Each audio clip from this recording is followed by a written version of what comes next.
who's ever accommodated me on this committee. I thank you for doing that. And I know it's rude to come here and not hear your testimony and ask you a lot of questions, but that's just the way the Senate operates. See, when you have two votes going on at the same time. So some of the testimony spoke to the importance of passing a new 5-year farm bill. I agree that the Farm Bill needs to be updated to reflect the realities of farming today, not 6 years ago when the 2018 Farm Bill was passed. Farmers today faced increase in inputs of cost on diesel, fertilizer, chemicals, seed, interest rates. So, Mr. Good, you probably get a lot of these questions because you got dirt under your fingernails. You spoke about these rising costs and the need for meaningful farm safety net that reflects those increases. So please speak to how an increase in reference prices for corn and soybeans would impact your farm. Absolutely. You exactly hit it right on the head, Senator. When we look at our crop budgets, we've seen increases in nitrogen fertilizer by 3 times. We've seen seed and herbicide increase upwards of 25% or greater, along with equipment. So we're very much in this inflationary environment. The reference price, as I mentioned in my written testimony and spoken testimony, at those price levels would not sustain our farmer operation or our family farms operation. So base acres is a discussion, but I think when we look at the importance of reference prices, with base, without the reference price to support it, there's not much price support that's actually happening. Yeah. Now, Ms. Parks, going to you, you spoke about how farm safety net can be improved to help maximize the benefit for young and beginning farmers. I've been a strong advocate for higher reference prices. I believe that those higher reference prices there should be common sense payment limitations on those programs. And so I've been an advocate for that for a long time, haven't been as successful as I'd like to be. But as I have pointed out early and often, just 10% of the farmer operations receive 70% of all yearly farm payment subsidies.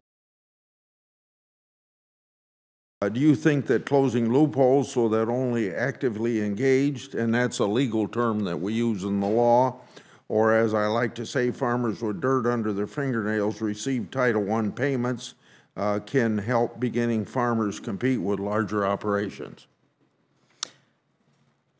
Excuse me, what was your question? Okay, you want me to repeat yes, it? Please. Yeah, okay.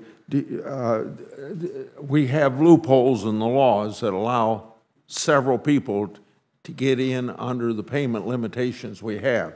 So my question is, I've been for closing those loopholes, so I'd like to have your opinion where in a technical sense, we're really talking about close or making tighter the words actively engaged. So my question to you, do you think that would help beginning farmers compete with larger operations if we targeted the farm program towards medium and small farmers? Thank you, Senator, for repeating your question. I think it's a step in the right direction. Being a beginning farmer comes with so many complex challenges that creating spaces that are more equitable and accessible for beginning farmers like myself that are on 100% rented ground. So government programs and opportunities are not readily available or accessible for us versus larger, more established operations. By tightening up those loopholes so that we may have a fighting chance, I believe is really important and would help. Okay. Mr. Good, my last question will have to go to you. I might submit a question to others in writing.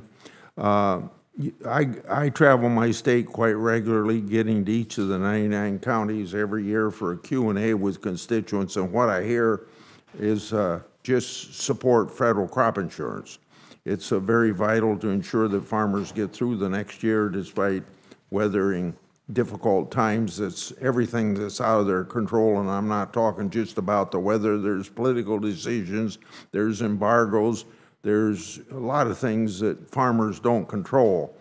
So we have a bill that goes by the acronym Farmers Act that would improve crop insurance. Could you speak to how increasing the affordability of crop insurance would benefit young farmers? Absolutely. I am supportive of Farmers Act, or the Farmer Act.